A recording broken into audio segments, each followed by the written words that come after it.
সমগ্র সৃষ্টি জগৎ মালিক বানাইলো, হুকুম দিয়া বানাইলো, হুকুম দিয়া বানাইলো। 6 দিনে সব কমপ্লিট করলো মানুষ। তোরে কিন্তু আল্লাহ হুকুম দিয়া বানায় নাই। আল্লাহ তোরে 10টা মাস 10 দিন লাগাইয়া বানাইছে। কুদরতি হাত তোর মাথায় লাগাইছি। এত মহব্বত আর এত ভালোবাসা বান্দা তোরে বানাইছি। বানানোর পরে আবার স্বীকৃতি দিছি 4টা, কসম করছি 4টা। 3 ফলের কসম করলাম আমি আল্লাহ, জাইতুনের কসম করলাম আমি, তুর পাহাড়ের কসম করলাম, মক্কা নগরীর কসম করলাম। লাকাদ খালাকনাল ইনসানা ফি আহসানি তাকওয়িম। 4 কসম করে বলছি, মানুষের চেয়ে সুন্দর আমি আল্লাহ কাউরে বানাই নাই। তাহলে তোর এত সম্মান আর মর্যাদা দিয়া বানাইলাম, 2টা শর্ত দিলাম, 2 শর্ত তুই মানলি না। তুই কি মনে করছ আমি আল্লাহ তোরে ছেড়ে দিব? কথা হয় না, আমি তোরে ছাড়তাম না। আমি আগুন দিয়া তোরে জ্বালাবো আর পোড়াবো। কথা হয় না? দি লাবিসিনা ফিহা আহকাবা, যুগের পর যুগ সেখানে থাকবে। লা ইয়াযুকুনা ফিহা বারদান ওয়ালা শারাবা, একটা ফোঁটা পানি পর্যন্ত ঠান্ডা পাবি না। জাহান্নামের আগুনে গলা শুকিয়ে যাবে গো, কলিজাটা পুড়ে ছাই হয়ে যাবে। পানি পানি পানি পানি বলে চিৎকার করবে, কিন্তু 1 ফোঁটা পানিও তোদের মুখে দেওয়া হবে না। কি মনে করছ? এরপর আল্লাহ বলেন লা ইয়াযুকুনা ফিহা বারদান ওয়ালা শারাবা ইল্লা হামিমান ওয়া গাসসাকা। দিমু এমন পানি দিমু, যেই পানি খাওয়ার পরে আর জীবনে পানি যেত না, জনমের পানি খাওয়াই দিন। রক্ত আর পুষ টকবগে টকবগে জাহান্নামের গরম পানি গলায় ডাইলা দেওয়া হবে। এটা এত গরম, ভিতরের নারী বুড়ি যা আছে গো সব গলে গলে গলে গলে জাহান্নামের আগুনের গরমে পেটের নারী বুড়ি গলে পায়খানার রাস্তায় বাহির হয়ে যাবে। তখন মানুষ শিক্ষার দিল,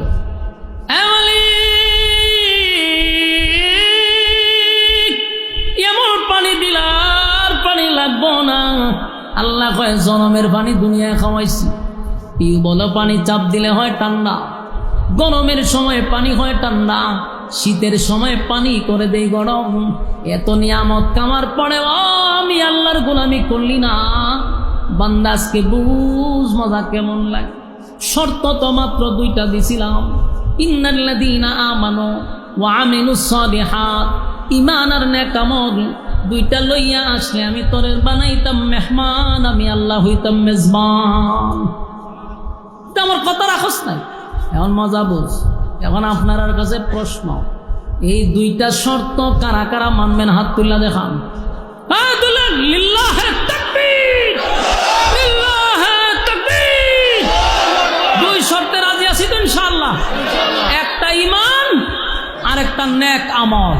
আল্লাহ রাব্বুল আলামিন বলেন, সেই কঠিন মুসিবতের দিনে যদি ইবাদত থাকে, নেক আমল থাকে, নেক আমলের পাল্লা যদি বাড়ি হয় গো, ওয়াদা দিলাম জান্নাতুল ফিরদাউসের মেহমান বানাবো। 1 নাম্বার হলো ঈমান। ইন্নাল্লাযীনা আমানু, বান্দা তোমরা ঈমান আনো। ঈমান আনবো কার মতো ঈমান আনবো? আল্লাহ বলেন আমিনু কামা আমানান নাস।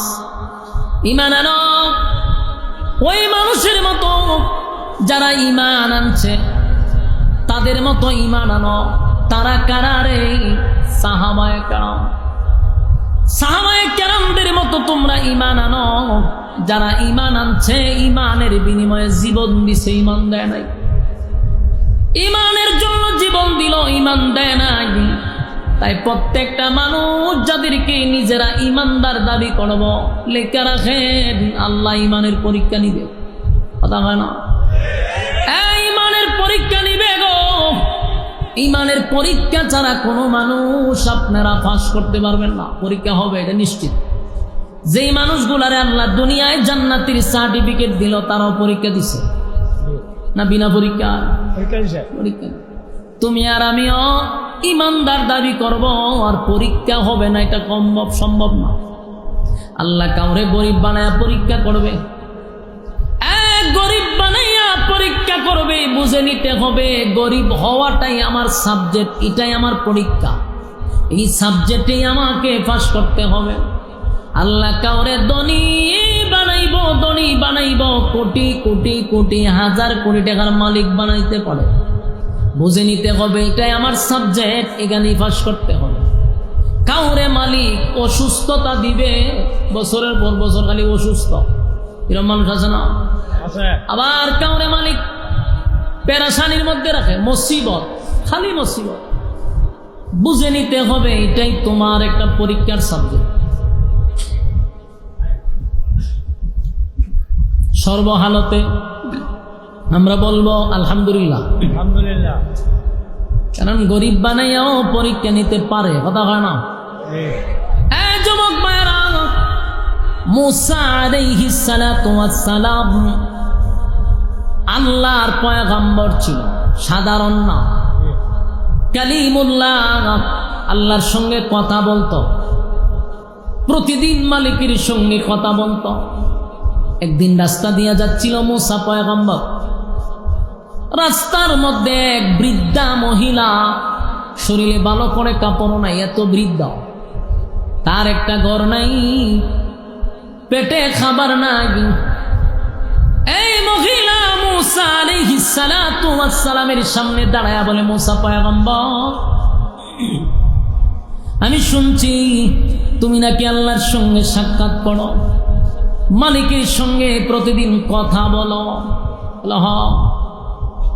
মুসা রে, আমি দাঁড়ায় আছি তোমার সাক্ষাতের জন্য।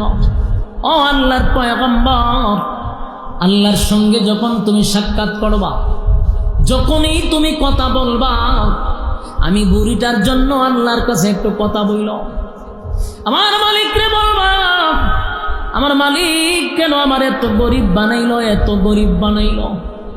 নাই, আমার কিছু নাই, ওই যে একটা সুপ্রি ঘর, ভিতরে বৃষ্টি পড়ে, কোন রকম এই ঘরের ভিতরে আমি জীবন যাপন করি।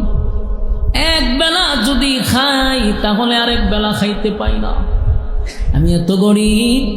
মুসা, একটু আল্লাহর কাছে বলবা। মুসা নবী বৃদ্ধা মহিলার কথাটা মনোযোগ দিয়ে শুনছে, বলে ঠিক আছে, মাথায় রাখলাম। মুসা নবী চলে যাচ্ছে তোর পাহাড়ে। রাস্তার মধ্যে একজন ধনী ব্যক্তি উনারা আটকাইছে, এত ধনী, এত ধনী। মুসা আলাইহিস সালাতু ওয়াস সালামকে বলেন, মুসা পয়গম্বর, শুনছি আল্লাহর সঙ্গে আপনি কথা বলেন, প্রতিদিন নাকি আপনি সাক্ষাৎ করেন। মুসা পয়গম্বর, আপনি আল্লাহর কাছে কথা বলার শেষে আমার কথা একটু বলবেন। আমার একটা কাজ হলো, আল্লাহ আমারে এত সম্পদ দিছে, এত সম্পদ, এত সম্পদ, আমি আর এই সম্পদের লোড বহন করতে পারি না। এত কেন দিল? আমার এত সম্পদের দরকার নেই, আপনি একটু আল্লাহরে বলবেন মালিক যেন আমার সম্পদ কমায়া দেয়, কমায়া দেয়, এত সম্পদের আমার দরকার নেই। আপনি একটু আল্লাহরে কইবেন। মুসা নবী কইটা বলা হয়, ঠিক আছে আমি বলবো। মুসা আলাইহিস সালাতু ওয়াস সালাম তোর পাহাড়ের উদ্দেশ্য রওনা দিস। রাস্তার মধ্যে দেখে একজন লোক হাঁটতে পারে না, পা নাই, হাতও নাই, জবান আছে। কি শুরু করছেন ভাই, যেগুলো আমি দেখতে পারি না, বিরক্তিটা। আপনার ওয়াজের মাঝখানে কিন্তু বামার ঢুকাইতেছে, গুড়া গাড়া আসেনি, আরো কুলো লইয়েন না কেন আপনারা? যেটি ওয়াজ শুনবো বাড়ির গিয়ে দেন ঘুমাইতেছে, আর বাচ্চা কাচ্চা এরকম টুপি একটা মাথার দেখো ওয়াজ গিয়া, যে ওয়াজ শুনবে হে বাড়ির ঘুমায়, আর যত গুড়া গাড়া আছে সব পাঠাই দেয়। তখন ঠিক করলে কি হইব, আইনা তো বোয়ান একবার আমার সামনে, যাতে বামাটা ঢুকাইতে পারে। এরা কি ছোট মানুষ, এরা কি আপনি আমার মতো বুঝে? না, না। এরা কথা কইব, এটা এরা স্বভাব ছোট মানুষ।